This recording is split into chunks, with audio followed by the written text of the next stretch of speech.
দেখুন, প্রথম দিন থেকে আমি খুব ভালো রেসপন্স পেয়েছি এবং কুলটির মানুষ খুব স্বতঃস্ফূর্তভাবে তারা আমার সাথে যোগাযোগ করছেন এবং আমিও তাদের সাথে যোগাযোগ করছি।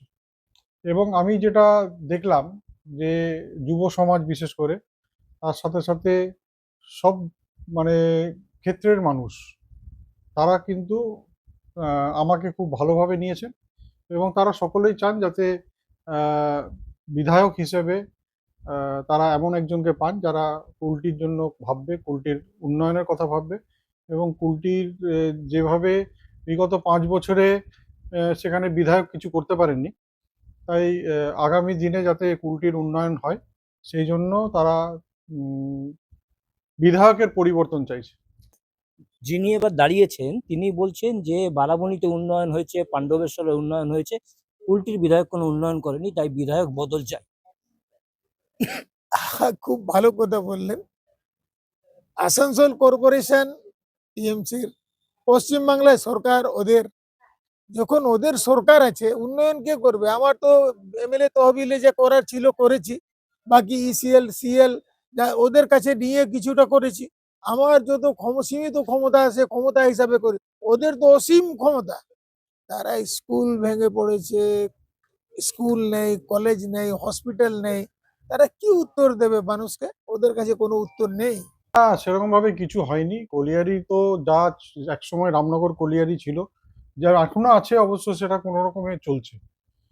তাছাড়াও আমরা দেখেছি যে সেলের সেখানে একটা বড় কারখানা ছিল, কিন্তু সেই কারখানার অবস্থা মানে বন্ধ হয়ে গেছিল বামফ্রন্টের আমলে। আমাদের নেত্রী মমতা বন্দ্যোপাধ্যায় রেলমন্ত্রী থাকাকালীন সেখানে যে সেলের আর রাইটসের একটি যৌথ উদ্যোগে কারখানা চালু হয়েছে, সেটাতে কিছু সংখ্যক মানুষ সেখানে কাজ পেয়েছে। কিন্তু শিল্পনগরী হিসেবে যেটা কুলটির পরিচয়, সেই পরিচয়টা কিন্তু বিগত 5 বছর ধরে আমাদের যিনি বিধায়ক তার ওখানে দিল্লিতে তার দলের সরকার রয়েছে, কিন্তু সেখানে দলের সরকার থাকা সত্ত্বেও তিনি কুলটিতে সেন্ট্রাল গভর্নমেন্টের যে পাবলিক সেক্টর ইউনিট সেগুলোকে ভালোভাবে চালু করা বা নতুন কোনো কারখানা করার তিনি করতে পারেননি এবং করার কোনো উদ্যোগও নেননি। বলছি এলাকায় প্রচুর যুবক এবং ওখানে কেন্দ্রীয় সরকারের অনেক রকমের সংস্থা রয়েছে, এসিএল বিসিসিএল। আপনি বিধানসভায় কোনোদিন কোনো কথাই নাকি তোলেননি। এইসব গল্প আছে। 6,642 কারখানা মমতা দিদির রিজিমে বন্ধ হয়েছে, সেটা প্রশ্ন উত্তর দেন না। সেন্ট্রাল গভর্নমেন্টে কি বন্ধ হয়েছে কি চালু হয়েছে আমি তো সব সময় ওটা চেঞ্জ করি। আর বড় প্রকল্প আসছে মহাকল্যাণীশ্রী প্রজেক্ট, সেটা সেল, বিসিসিএল আর ইসিএল এর কিছু প্যাচ নিয়ে হবে, সেটা একটা খুব বড় প্রকল্প হবে।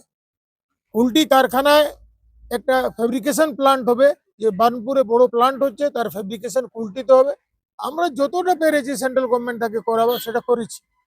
এবং তারা দেখতে পাচ্ছে যে তাদের পাশে আসানসোল, বারাবণী, পাণ্ডবেশ্বর, রানীগঞ্জ এইসব জায়গায় বিধায়করা উন্নয়ন করছেন, কিন্তু তাদের বিধায়ক কোনো উন্নয়ন 5 বছরে করেননি।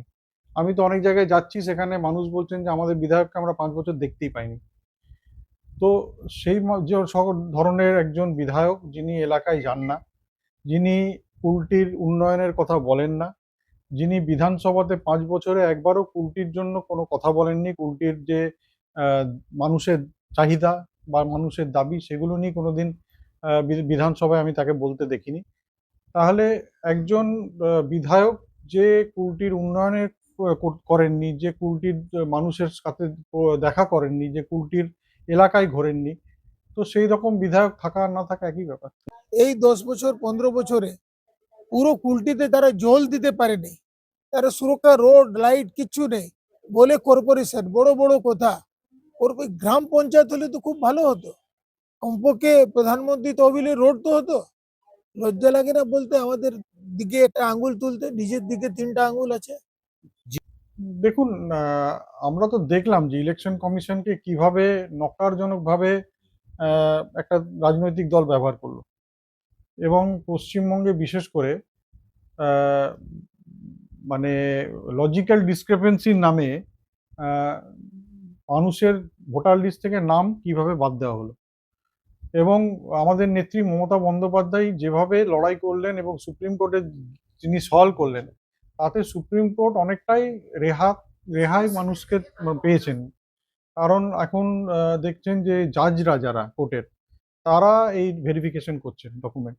তো আমরা আশা করব যে যাদের নাম ভোটার লিস্টে থাকার উম, মানে কথা বা ভোটার লিস্টে তারা আহ, একদম ন্যায্য ভোটার, তাদের নাম তারা আর ইলেকশন কমিশন বাদ দিতে পারবে না। তাই যারা ন্যায্য ভোটার, যারা ভোট দেন এবং যারা ভোটার এলাকায় ভোট দিয়ে আসছেন দীর্ঘদিন ধরে, তারা ভোট দেওয়ার সুযোগটা পাবেন। এই এসআইআর কি আপনার সুবিধা হবে? এটা আমি বলতে পারবো না, ওটা মানুষ জানে কি হয়েছে না হয়েছে, আমরা তো কোনো তদন্ত করে দেখি নেই। কিন্তু মরা ভোটার, মৃত ভোটার ও স্থানান্তরিত ভোটার, এটা তো বাদ দেওয়া দরকার। এটা তো কর্পোরেশনের দায়িত্ব ছিল, কর্পোরেশন করে নেই, এই জন্য এসআইআর কে করতে হয়েছে। আর এসআইআর এক সামান্য প্রতিক্রিয়া যে সবসময় হয়, এটা দুর্ভাগ্য কি 22 বছর পরে হয়েছে। তো একটা আতঙ্ক ছড়িয়ে দেওয়ার চেষ্টা করছেন। তো আমি মনে করি পশ্চিমবঙ্গের আইন শৃঙ্খলা যে কোনো রাজ্যের থেকে ভালো। যেসব ডবল ইঞ্জিন সরকারের কথা বলা হয়, আজকে পশ্চিমবঙ্গে এর আগে 7-8 দফায় ভোট হয়েছে, সেটা আজকে 2 দফায় ভোট হচ্ছে। তার মানে পশ্চিমবঙ্গে আইন শৃঙ্খলা, যেটা বিজেপি বলতো যে আইন শৃঙ্খলা নেই এখানে, সেটা তারা পরোক্ষভাবে স্বীকার করে নিচ্ছে যে এখানে আইন শৃঙ্খলা খুব ভালো, তাই 2 দফায় ভোট হচ্ছে। এবং যেভাবে আজকে দেখতে পাচ্ছি যে চারিদিকে সেন্ট্রাল ফোর্স নামিয়ে দেওয়া হয়েছে, তাতে কিন্তু মানুষ এটাকে ভালোভাবে নিচ্ছে না। হ্যাঁ, যেখানে শান্তিপ্রিয় একটা জায়গা, যেখানে শান্তি বিরাজ করে, সেখানে যদি এইভাবে সেন্ট্রাল ফোর্স ঘুরে বেড়ায়, তাতে মানুষের মধ্যে একটা আতঙ্কের সৃষ্টি হয়। ডেপুটি অভিযোগ করছে যে সেন্ট্রাল ফোর্স এত পরিমাণে নেমে গেছে, মানুষ আতঙ্কে আছে, আপনারা সেন্ট্রাল ফোর্স নামানোর জন্য বারবার বলছেন। বাবা, পশ্চিম বাংলায় ওদের আতঙ্কে আছে, হাজার হাজার বিজেপি কর্মী খুন হয়েছে। কে আতঙ্কে আছে? এখানকার মানুষ বাড়ি থেকে ভোট দিতে পারে না, এই জন্য সেন্ট্রাল ফোর্সের কিসের ব্যথা? ওদের রাষ্ট্রের রক্ষা করে, রাষ্ট্রের রক্ষে কাছে ভয়। অনেকটাই লাভ হচ্ছে, কারণ কুলটিতে আমি 1996 সালে যখন আমি ছাত্র ছিলাম, তখন আমি নির্বাচনে মলয় ঘটক দাঁড়িয়েছিলেন। তখন থেকে আমি কুলটিতে আহ, যাওয়া আসা করছি। সেখানে প্রত্যেকটা অলিগলি আমার চেনা। এবং তারপরেও লোকসভা নির্বাচনে যখন যখন আমাদের মলয় ঘটক প্রার্থী হয়েছিলেন, আহ, সেখানে কুলটির দায়িত্বে আমি থাকতাম। তাই কুলটিতে আমি আমার পরিচিত বলছে, আমি আসানসোলের থেকেও বোধহয় কুলটি আমার কাছে আরো বেশি পরিচিত। জেতার জন্য কতটা আশাবাদী? আগের বার খুব অল্প ভোটে জিতেছিলেন। জিতা জন্য 100% কি 200% আশাবাদী, কিন্তু যুদ্ধ আছে। পশ্চিম বাংলায় আমরা সরকার গঠন করতে চলেছি।